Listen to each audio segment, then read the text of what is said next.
Welcome back. Your state's governor's mansions may have been a little empty this afternoon. 37 state and territorial governors were here in Washington, D.C. today, meeting with President Biden at the White House while they are in town for the annual National Governors Association winter meeting.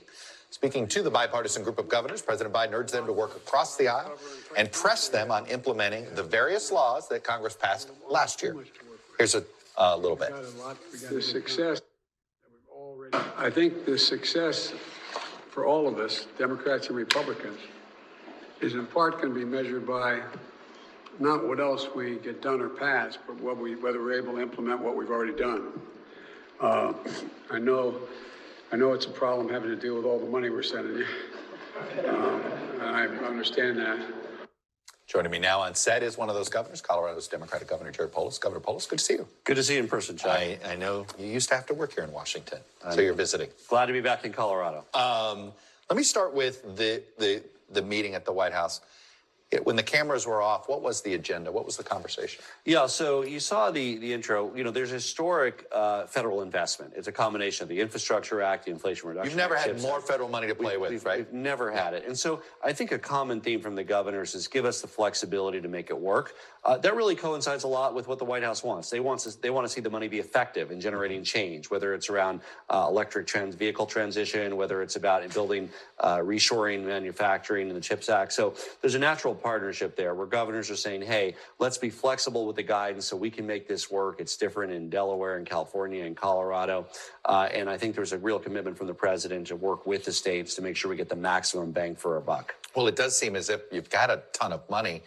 At what point, when this shuts down, how much harder is it going to be to balance your budgets?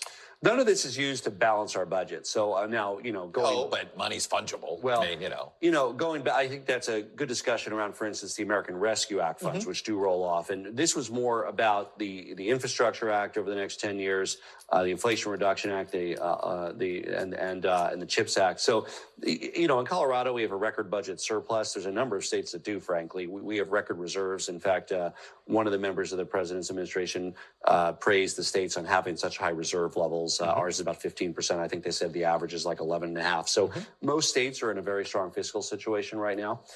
Now, we want to thank the American Rescue Act for helping us get there. But these new sources of funds are really transformative funds that we use over a period of time. They don't substitute or replace any part of our state budget. Let me talk about a couple of things where I think the federal government either has to figure out a solution for you because you guys are fighting each other. One has to do, it was a regional issue with water and the river and all that stuff. The other has to do with migrants. So let's take on the migrant question. This is turning governors against governors here. Obviously, I know the governor of Illinois wasn't happy with you. What do you want from the federal government right now in dealing with this migrant crisis? Well, I agree with your framing. First of all, the federal government should step in. I mean, states can't solve immigration. We do the best with what we have. I wish we had the ability to grant work permits. We don't. We don't control the border. So a few things the federal government can do constructively. One is to do temporary protected status for another round of Venezuelans. Most of the new group are Venezuelans. So pending their asylum cases, let's make sure. So then if they were sent to Denver, you'd keep them? You know what? It would turn a burden into an asset. We have a workforce shortage. We have 2 job openings for every applicant, every unemployed person. So we need them. So you'll take some migrants if they want to go to work. With the permission to work, we would love to have several thousand, without a doubt. Second, of course, secure our borders. That's an ongoing issue. They need congressional action. I don't think that's something the president can do alone. Third, support states and cities that are dealing with asylum seekers. So right now there's some potential pots of money, but there's not a real program that will support the cities and states that want to do this work. The city of Denver and Colorado did some of this work. Over 4,000 people passed through Colorado. We have about 900, mostly Venezuelan immigrants that have decided to move to Colorado. So let's assist the cities and states that want to be part of the solution.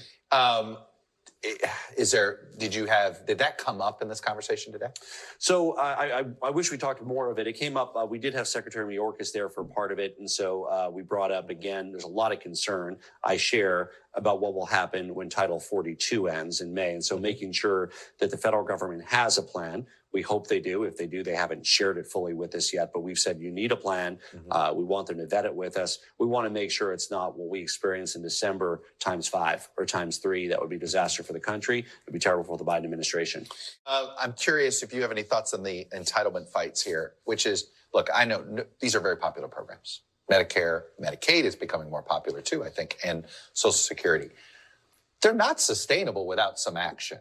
What's the right conversation we should be having? Well, I was a Bull Simpson guy from way back. Yes, you were, and so was and President Obama wanted to. If you tried to do Bull Simpson today, the party would attack you. Well, you don't have to do. I mean, at the time, it wasn't exactly pleasant either. But look, I mean, I think the answer is not to stick your head in the sand. I mean, it's easy to stick your head in the sand in politics. You can do that. You can do it for a year. You can do it for 3 years. But we can't do this forever as a nation. And frankly, it's better to get ahead of it and address this now. Always has to be bipartisan. Either party can demonize the other. So, I mean, neither party can jump off the cliff together. Yeah, it's not a cliff. It's in many ways, it's saving these. It's a framing, right? We want to save these programs. They're a value to the American people, right? We want Social Security to be there for people who are paying into it that are in their 30s and 40s today. We want to make sure. But when a politician says that today, an opponent says, you want to cut Social Security.